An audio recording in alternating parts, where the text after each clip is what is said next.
Hello and thanks for checking out ChartGuys.com. We're proud to be one of the most successful technical analysis communities online, teaching you the skills to become a more confident, effective, and informed trader.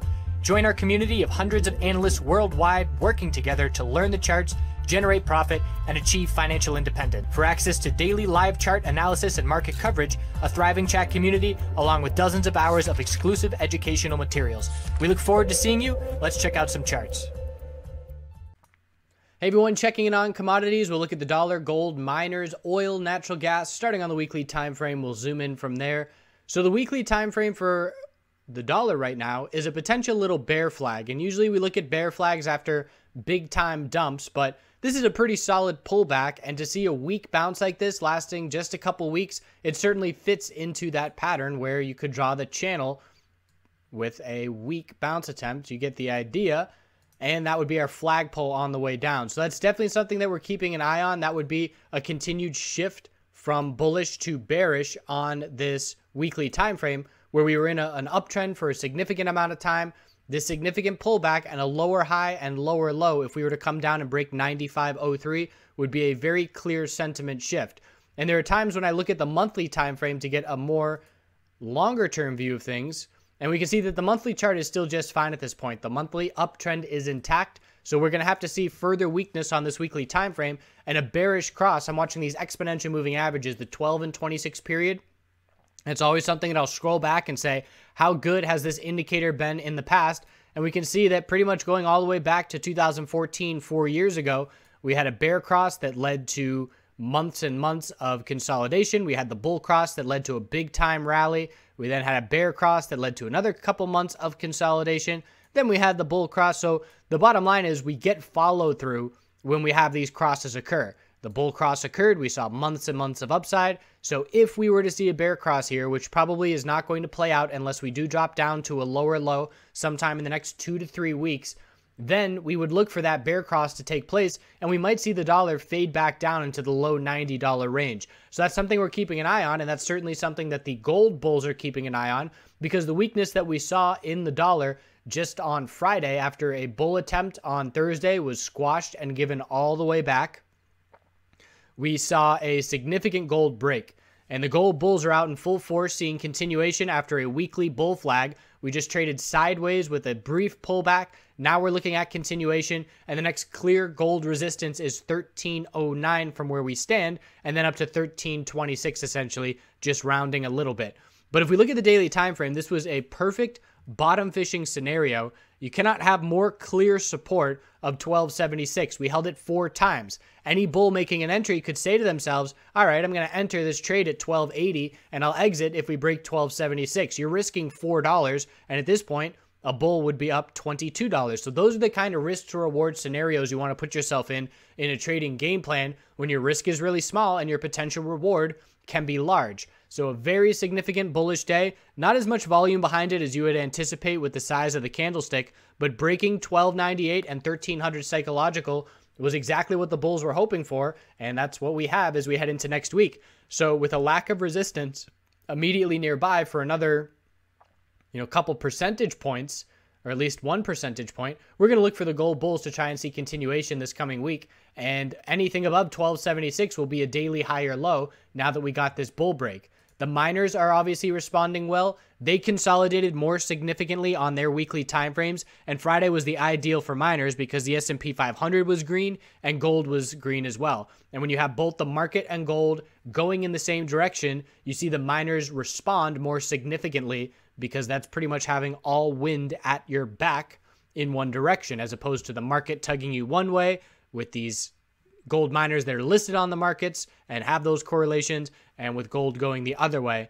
So ideal when they're in the same direction. Weekly higher low now for these miners, 2022 on GDX, and we're looking up at recent resistance of 2154, and bulls quickly shifting that momentum. So pulling back, gap up day, close up near the high, increasing bull volume, and it's all about 2154 from here. And if we look at the weekly time frame, it's still a nice little solid shift in momentum with higher lows and higher highs, and we'll see if the bulls can get this new higher high this coming week. GDXJ, the junior miners, very similar setup, but a little bit weaker overall still.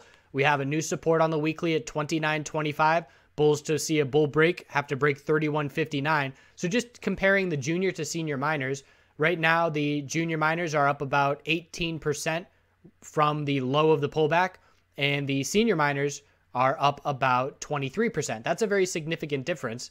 And in terms of what we need to see to get a bull break from where we stand at the end of Friday, the senior miners need about 1.75%, and the junior miners need about 3.3%. So again, there's differences out there. We've been saying it for a very long time. If you're looking bullish on miners, you're looking at NUGT, so you're playing the stronger names bullish. And if you're looking bearish on miners, you're playing the weaker names bearish. That's JDST for the junior miners, and those are leveraged ETFs.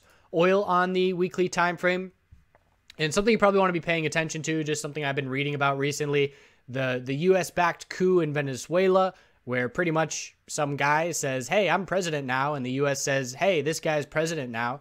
Anyways, they're trying to privatize the state-run oil company there that is the backbone of, there's a lot of oil in Venezuela, bottom line. So keep an eye on that just in terms of supply on oil and the US trying to secure, an ally that's going to give them access to that oil. But what we're looking at is oil extremely correlated to the markets. I just did the video for SPY, IWM, QQQ. Oil is the same exact daily chart as all of those names. Pretty much day for day this past week, everybody was the same. So we're still looking at key resistance. Anything under 54.54 is a lower high on the weekly time frame.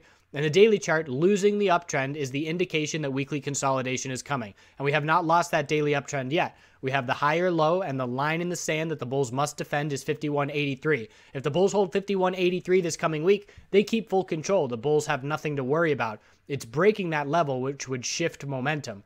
Resistance is 54.30, the top of this move, and then 54.54, that weekly resistance. Again, we're still watching the potential of the inverse head and shoulders pattern, but we would have to see the daily uptrend support loss with a break of 51.83, and then weekly consolidation to form this right shoulder before the bulls turn it around and try and clearly change the trend. So this week, we're going to get a lot of information in terms of, are we going to keep the daily uptrend intact and break 54.54 resistance? Or are we going to lose the daily uptrend and see this weekly consolidation and the potential inverse head and shoulders pattern? Natural gas on the weekly time frame, defending support. So we have the low of the pullback at 2906, the high of the bounce at 3741, and bulls held support by about 6 pennies, 5.9 pennies, and kept that support level with a bounce on Friday. So this bounce right now on the daily time frame is not entirely convincing. We did shift the 4-hour momentum with an inverse head and shoulders pattern where we had a clear downtrend on the 4-hour time frame, lower highs and lower lows day after day after day. We then saw the left shoulder forming, the right shoulder. We were unable to break resistance. 317.2 was resistance, and we topped out at 315.8. We then pulled back and formed our right shoulder. So this is a glimpse into what I was just talking about with oil's weekly chart.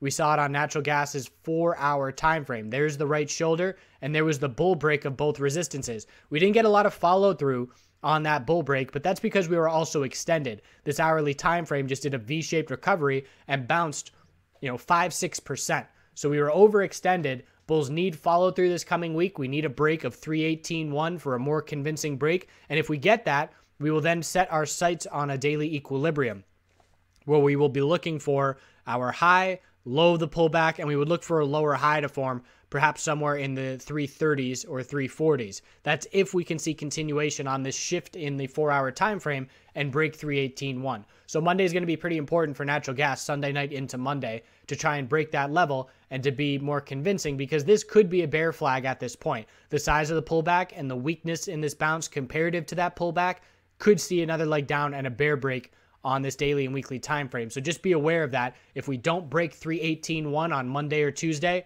that the odds of it being a daily bear flag will increase pretty significantly. So that's where we stand as we head into the coming week. My eyes are on oil, but gold bulls certainly woke up. So let's see if those bull miners can head to higher highs like gold did on Friday. Hope you have a good weekend. Do some good things out there.